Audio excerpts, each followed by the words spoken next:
त्रिदलं त्रिगुणाकारं त्रिनेत्रं च त्रियायुधं त्रिजन्म पापसंहारम् एकबिल्वं शिवार्पणम् त्रिशाखैः बिल्वपत्रैश्च अच्छिद्रैः कोमलैः शुभैः तव पूजां करिष्यामि एकबिल्वं शिवार्पणम् कोटिकन्या महादानं तिलपर्वतकोटयः काञ्चनं शैलदानेन एकबिल्वं शिवार्पणम् काशीक्षेत्रनिवासं च कालभैरवदर्शनौ प्रयागे माधवं दृष्ट्वा एकबिल्वं शिवार्पणम् इन्दुवारे व्रतं स्थित्वा निराहारो महेश्वर नक्तं हौष्यामि देवेश एकबिल्वं शिवार्पणम् रामलिङ्गप्रतिष्ठा च वैवाहिककृतं तथा तटाकादि च सन्तानम् एकबिल्वं शिवार्पणम् अखण्डबिल्वपत्रं च आयुतं शिवपूजनं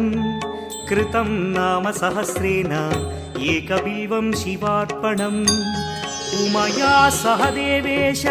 नन्दिवाहनमेव च भस्मलेपन सर्वाङ्गम् एकबिल्वं शिवार्पणम्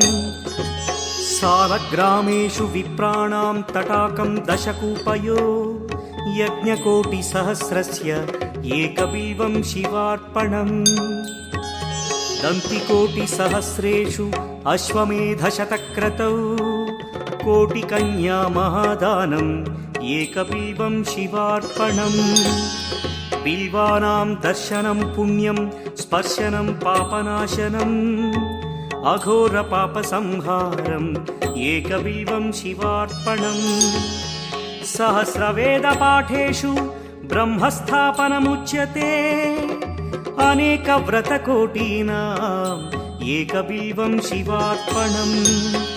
अन्नदानसहस्रेषु सहस्रोपनयनं तथा अनेकजन्मपापानि एकबिल्वं शिवार्पणम् बिल्वाष्टकमिदं पुण्यं यः पठेत् शिवसन्निधौ शिवलोकमवाप्नोति एकबिल्वं शिवार्पणम्।